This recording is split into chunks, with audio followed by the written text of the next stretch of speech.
Talk about a crusher. Yes! Oh! Are you kidding me? And gone!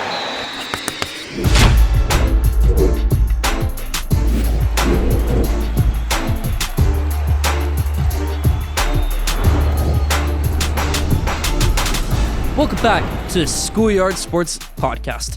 On this podcast, Lane Frank, we're now on episode 207. So 207 episodes through. I got an action-packed episode planned for you. We're going to break down the Sweet 16 and more games coming up in March Madness. MLB opening day is on Thursday. NBA, a lot going on there. NFL, free agency, and draft coming up next month, and so much more. Stay tuned for an action-packed episode 207. Let's hop into it. Let's start off episode 207, how we always do, with our headlines in the NBA. First things first in the NBA, and I think this is more of a somber note to start the episode. Damian Lillard has blood clots, diagnosed with blood clots. Same thing Victor Wembanyama has. He's going to be out for an extended period of time, but just tough to see for such a superstar in the NBA, such a superstar co-star along Giannis Antetokounmpo, for him to be out with such a serious injury like that. Again, we don't know the severity, new thing, just wanted to bring that up at the beginning of the episode about Damian Lillard. Next thing in the NBA, the salary cap is increasing by about 5 to 10% next year. Now, teams are going to spend more money with the salary cap. It's going to help out the bigger market teams more. I'm excited for it. I like when salary caps increase. So, big fan of that going on in the NBA. In the NFL, we're going to talk about right here, NFL draft coming up next month. Now, Tennessee Titans, they have the number 1 overall pick, and they're in love with Cam Ward, but they're also in love with the idea of trading that pick. They don't love the offers they're getting right now, though, so we're just going to have to wait and see what they do with that number 1 overall pick, if they trade it or if they keep it. Next thing in the NFL, I get out of my tennis practice today. I see that the Giants signed Russell Wilson just a few days after signing famous Jameis Winston, and I got excited when they got Jameis Winston. We could draft a quarterback and have Jameis be the starter for a few games, then maybe that quarterback could take over. But no, now you're going to spend money. You're going to spend maybe $21 million a year on Russell Wilson. Yes, Russell Wilson. Not a big fan of this move at all. So a little bit upset my New York Giants took on Russell Wilson, especially at a contract like that. $13 million guaranteed, up to $21 million possibility. Yeah, I'm not a fan of that one right there. Next one, the NFL. J.J. McCarthy, Minnesota Vikings quarterback, has still yet to be told that he's going to be their starting quarterback. It's not looking likely they're going to bring Aaron Rodgers in, but could they bring someone else in? Could he lose the job? We're just going to have to wait and see. J.J. McCarthy, though, I think he'll be the starting quarterback. He's just saying, nobody's told me that yet. Stephon Diggs heads over to the New England Patriots. So Drake May gets a huge wide receiver number 1 right here. I think if they can draft a receiver, have Stephon Diggs mentor him for a few years, Stephon Diggs can be that wide receiver number 1, maybe a co-star, a young co-star alongside him. That'd be big for them right there. I know they missed out big by not getting DK Metcalf or T. Higgins, but a big thing right here for New England Patriots getting on to Stephon Diggs. Next thing on the headlines, MLB opening day is on Thursday. We're going to do a lot about MLB this episode, talk a little about some headlines going into the season, and I'm going to give you my MLB hot takes on the Schoolyard Sports Instagram video. I'll make a video about it, and I'll make a post on it, so stay on the tune for that. Follow Schoolyard Sports Instagram at Schoolyard Sports, and that's about for the headlines.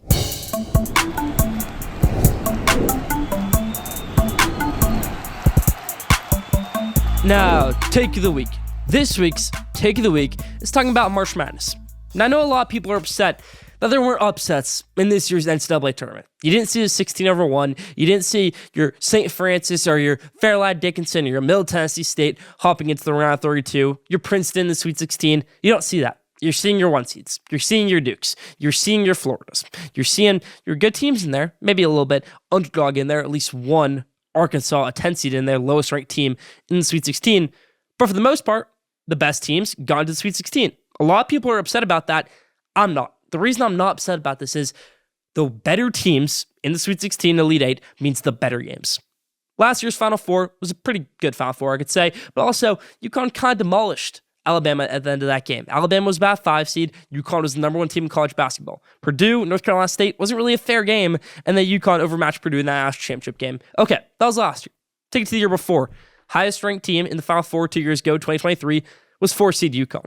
You had San Diego State against FAU, which was a classic. Lamont Butler, who's still in the NCAA tournament on Kentucky, had a game winner in that game. A lot of those FAU guys still in the tournament. Elijah Martin on Florida, Vlad Golden over at Michigan, Janelle Davis over at Arkansas. That was a great game. The FAU was a 9 seed, and San Diego State was a 5 seed. Not a great matchup. So I think when you get better teams, better seeds into these tournament games, you're going to have a great tournament. I'll take you back to 2015. You had Duke as number 1 seed, Wisconsin as number 1 seed, and Kentucky as number 1 seed. Now, Duke, they played an underdog Michigan State 7 seed. They killed them. That is what it is. The Wisconsin-Kentucky game, it was an undefeated Kentucky team going up against an All-American, star-filled Wisconsin team of Frank Kaminsky, Nigel Hayes, Sam Decker, a few other guys in there. It was a great game. Then that national championship game between Duke and Wisconsin lived up to the expectations as well, was a great game.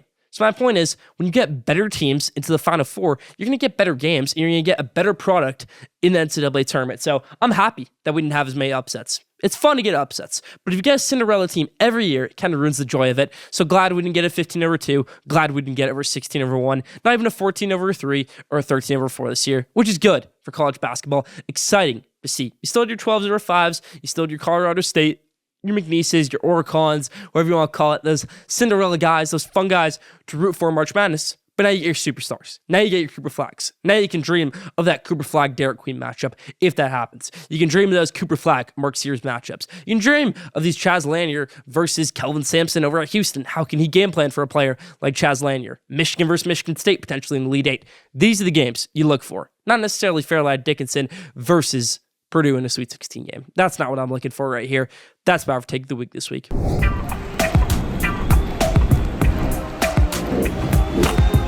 Now, just because I said in Take of the Week that there were no upsets doesn't mean we didn't have good games in the first 2 rounds of the NCAA tournament. So I'm going to break down the top 5 games in the round of 64 and round of 32 of the NCAA tournament. Let's hop into it. Number 5, the game that gave me a heart attack, Michigan versus UC San Diego. Michigan's riding high off a Big Ten tournament win. They're playing great basketball. But UCSD, they're first year eligible. They're in the NCAA tournament, and they're statistically the best 12 seed of all time. All Michigan fans are nervous about this matchup, and Michigan goes on a 10-0 run to start the game. They're up 10-0. Look like they're going to run away with it. They're up 41-27 at halftime, looking like they're going to run away with it.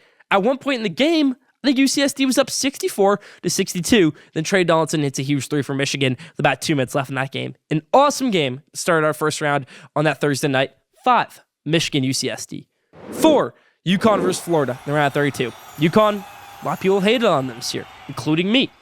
Reigning back-to-back national champions, they're hungry for another one, even though they're a much worse team this year, an 8 seed. But hey, it's March. You're playing a number 1 seed in Florida, and you're winning at halftime. You're playing really great. You're shutting down Walter Clayton Jr., you're shutting down Elijah Martin. But at the end of the day, Todd Golden in Florida got done. Danny Hurley can say whatever he wants. He can say, it's the refs, it's this, it's that.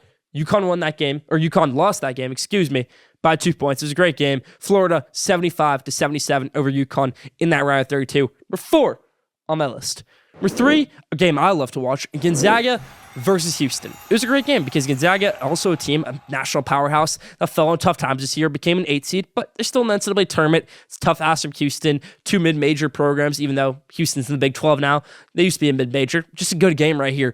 And Gonzaga had a shot at the end of the game, didn't get up there, lost that possession. Houston walked away with the win. Great game by Kelvin Sampson. Great game by Mark Few. Kelvin Sampson, though, his squad came on top. 3, Gonzaga versus Houston.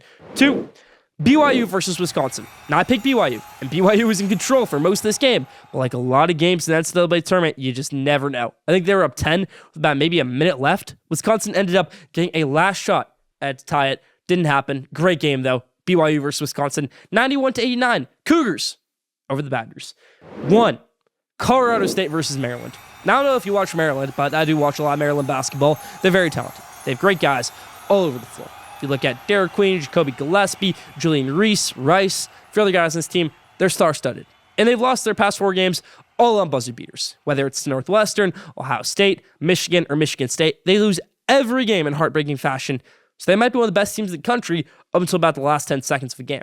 And they're still a 4 seed. They're still a really, really good team. It almost happened again because Nico Medved, Colorado State head coach, or should I say Minnesota head coach because he just got hired by Minnesota, drew up a great play. He got the ball out of Nikkei Clifford's hands, passed it off. They got the 3. They got the 2-point lead, or 1-point lead, I should say. And it was awesome. A great shot by Colorado State to take the lead in that game. And you're just thinking as a Maryland fan, not again. This didn't just happen again. It's not going to happen 5 times in a row. It can't. It's got to go our way for once. And it did, because Derek Queen had an incredible play. He didn't travel. He just made a great play. And I talked about him on last week's episode, how he's going to be a lottery pick, and that play just cemented it. Great play by Derek Queen in the best game in the NCAA tournament so far, Colorado State versus Maryland. That's about the top 5 this week. Leave your thoughts in the comments.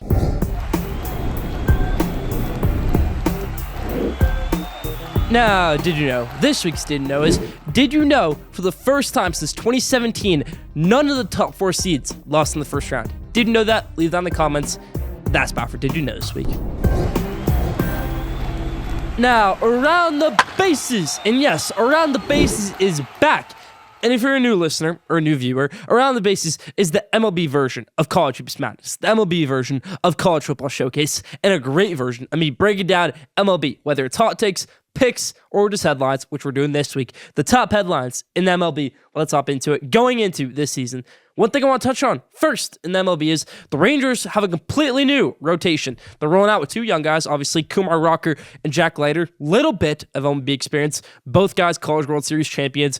Both guys went to Vanderbilt. They're former college teammates. They're going to have Jacob deGrom back in that rotation. No more Max Scherzer. Very excited to see how this team does this year after winning the World Series 2 years ago and had a really rough season last year. How will the Texas Rangers come back this season?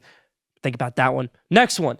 It's year 2 of Paul Skeens and the Pittsburgh Pirates. They got to capitalize. They've got to make the playoffs. You have O'Neal Cruz. You have Brian Reynolds. You have Keith Ryan Hayes. So you might have some good hitters in there, and you might have the best pitcher in MLB right now. It's egregious to say that year 2? I don't think so. Paul Skeens, he's going to be on fire this year, but if he isn't, the pressure is going to come down on him heavy. You're the MLB show cover athlete. Year 2 of your MLB career. It's time to show up and show out. Paul Skeens, year 2. How is he going to roll out in that one? Aaron Judge and Juan Soto, different teams, crosstown rivals now. Who performs better? Aaron Judge, obviously he did really well with Juan Soto and without Juan Soto. Both great seasons. Obviously he's had great seasons without him, had a great season with him. Maybe some of that load of not being with them can help him out, or can worsen the season because, he does have to play probably every day now. He does have to hit in a different spot they did last season. So how will Juan Soto do in Queens? How will Aaron Judge stay doing in the Bronx? Another thing to think about going into this season. Another one, Houston Astros. 2022 World Series champions, 2017 World Series champions. It's a new look team. You still have your Jose Altuves, you still have your Jordan Alvarez's, but you don't have Justin Verlander anymore. You don't have Kyle Tucker anymore. There's no more Alex Bregman. It's going to be a new look team for the Astros. How are they going to respond? Can they continue their dynasty, or does it finally end this year and they miss the playoffs? I think they miss the playoffs, everybody. So another take on the Astros right there. 2 more headlines left in the MLB.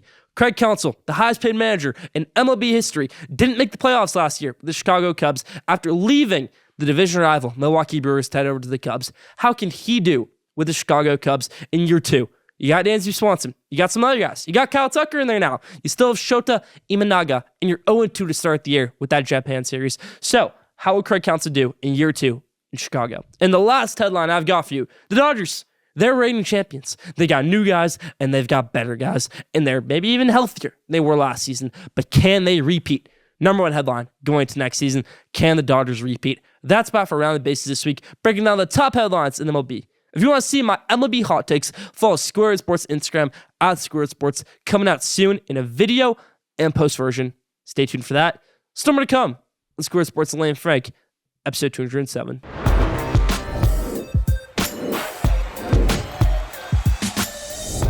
Now, it's still March, and it's still college basketball hoops madness season, everybody. And we got Sweet 16 games coming up. So I'm going to pick those Sweet 16 games, and then from those picks, I'll take my Elite 8 and take you into my Final 4, which we'll pick next week, going into San Antonio. So let's hop into it. The first Sweet 16 game we have is 6-seed BYU taking on 2-seed Alabama. It's going to be a great game. BYU shot the lights out against Wisconsin. They played great. Richie Saunders, his grandfather invented the tater tot. Fun fact right there. But he's a good player. He knows what he's doing out there. They have good guard play. Best part of it all, Kevin Young, his first time as a head coach. He's done a great job at BYU. But Mark Sears in Alabama, Nate Oates, they've got too much experience in this. Grant Nelson's going to be fully healthy. Bama over BYU in an awesome high-scoring game. Even in the hundreds, this game could go 105-91. Bama over BYU. Maryland versus Florida. Derek Queen showed some power in that game against Colorado State, but they still struggle at times. Florida, Walter Clayton Jr., that UConn game was kind of a wake-up for them. I think Todd Golden's going to have his guys ready against this Crab 5 of Maryland. Florida over Maryland. Next one, Arizona versus Duke. A lot of people were saying this is the best Sweet 16 game. It might be the worst. I mean, we saw this matchup earlier this year. We saw Duke beat them by 14 on the road when Duke wasn't ready yet as a team, when Duke is still struggling as a team. So this is going to be a blowout for me. Duke over Arizona. New York, it's going to be a heavy Duke crowd. Duke over Arizona. Arkansas versus Texas Tech. it's a good game, and I expect either of these teams to be in the game. The first time I didn't expect these teams to be in the game. The other three Sweet 16 games I predicted perfectly in my bracket, which is pretty good right now. If you join that Schoolyard Sports bracket pool, you can see my bracket right now, or if you watch the episode 206. But Arkansas, Texas Tech, not a game I expected to beat here because I didn't think Boogie Fland, even when coming back, would be this good of a player. And he's been a great player for Arkansas. And for Texas Tech, Christian Anderson, for the other guys, Elijah Hawkins almost dropped a triple-double in their first game. They had a guy shoot 8 threes, make 8 threes in that game against UNC Greensboro. And then they just played great against Bennett Sturts, Ben McCollum, and Drake. It's going to be an awesome game. But I'm going to go with the SEC team over the Big 12 team right here. Let's go with Arkansas into the Elite Eight in year one of John Calipari. The first time John Calipari was in the Sweet 16 since about, 2019? And the first time he makes the Elite Eight since 2019. So, Arkansas over Texas Tech. Ole Miss versus Michigan State. I like Ole Miss. I think a lot of people like Ole Miss. They like Sean Pagula, they like Jamin Brakefield, and they love the great coach Chris Beard. But that run comes to an end right here. I think Michigan State, too powerful. Chase Richardson, I don't see him having another off game. So I'm going to go with Michigan State over Ole Miss into the Elite Eight. Kentucky versus Tennessee, a matchup we've seen 3 times this year. Kentucky beat them twice. Can they do it a third time? I'm going to say no. I'm impressed with Kentucky. I love Kobe Brea, the best shooter in the country, one of the best of the past 10 years. Lamont Butler knows what he's doing out there. He's a general on the court. But there's a few other holes in this team that I just don't trust. Amari Williams is a good player. I'll give him that. But I think Tennessee, they got the most recent win over Kentucky. Let's go with Tennessee over Kentucky. Chaz Lanier plays pretty well in this one. Zakai Ziegler locks down Lamont Butler. Tennessee over Kentucky into the Elite Eight. They'll play the winner of Houston versus Purdue. I'm going to go with Houston over Purdue into the Elite Eight. And the last Sweet 16 game to pick right here, Michigan versus Auburn. You can call me a homer. You can say I'm biased. So what? Maybe I am biased, but Dusty and the Michigan Wolverines have proven me right so far because they won that Big Ten tournament, and they did a great job in that Big Ten tournament. Trey Donaldson has been the most clutch player in the country over the past 2 weeks after doing virtually nothing in the past month.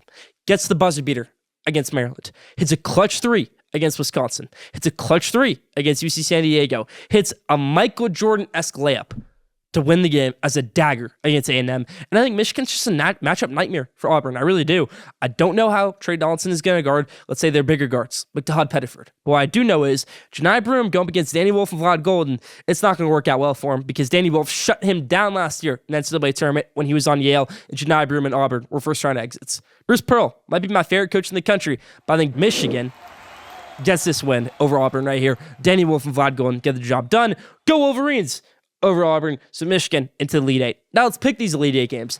Alabama versus Duke. John Shire hasn't made a Final Four yet. He wants to make the Final Four, but so is Bama and Nate Oates. It's going to be a tough game. They're going to battle it out, but Duke's a professional team. They play like one. They're playing great. Duke into the Final Four. Florida versus Arkansas. Florida, Arkansas, SEC matchup. Arkansas hasn't beaten them this year. Simple math. Florida over Arkansas into the Final Four. Michigan versus Michigan State. Michigan hasn't beaten Michigan State this season. They've lost twice. 2 of the points where Michigan was just playing their worst version of basketball. This game reminds me of, let's say, North Carolina State versus Duke last year. Now, Michigan's better than that North Carolina State team was, at least seeding-wise. And North Carolina State had lost to Duke a few times that season, but they got the job done in that Elite Eight game. And I think Michigan does that right here against Michigan State. They get the job done in that Elite Eight, and Michigan heads over to the Final Four, just like I have in my bracket. Houston versus Tennessee. It's going to be a great game. I had it in my bracket, and I'm going to go with Houston into the Final Four over Tennessee in a great game. That's about for College Hoops Madness, predicting the Sweet 16 and future Elite Eight games to get my Final Four. Still more to come. It's Schoolyard Sports Lane Frank, episode 207. Now, at the buzzer. This week's At the Buzzer, let's talk about which sport produces the most buzz and why. Is it the NFL? Is it the NBA? Is it the MLB? Is it another league? It could be like a tennis where, you have this prodigy and he doesn't do well. I think that valuable option right there. But no, let's talk about leagues for a minute. North American sports leagues. My pick's going to be the MLB. Mostly because you're going up through the minors, you're playing in these horrible cities, you go up against these guys who are maybe veterans who can play a little bit better than you at this point. When you're the hot new guy out of college and you're struggling. Look at Mark Appel, happened to him. Look at Mickey Moniak. #1 pick, inspiration for this segment today, who got cut today by his second team in his MLB career. You probably don't even know who that is. He could have made a household name with that name, Mickey Moniak. Yet nobody knows who he is after he was the #1 pick back in 2016.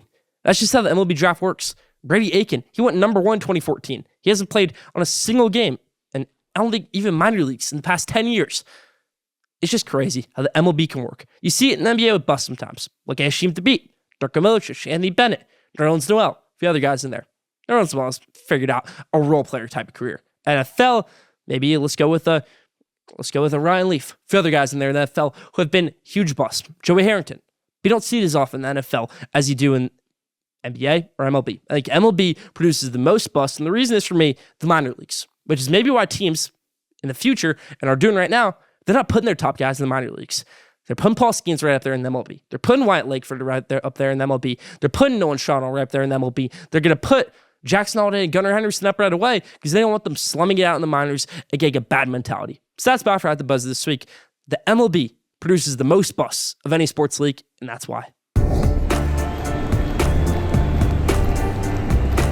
Now, the best for last question day. This week's question day is, should free agency be before or after the draft in the NFL and NBA? Now, for NBA, they have free agency after the draft. In the NFL, they have free agency before the draft. What should it be? My opinion, I think you should have free agency after the draft. I think it kind of creates more drama if you see what happens in the NBA draft. I think I love it right there with the NBA draft. So maybe the NFL should adopt the idea. They'd move up the NFL draft a little bit more, because I was thinking about the other day. There's a huge gap from the last college football game to the NFL draft. It's a huge gap. From when you finish your college career playing and you go over to the NFL draft, it's a huge gap. I know it's a bigger process maybe, but still could be a little bit shorter of a process for that NFL draft. That's about for question day this week.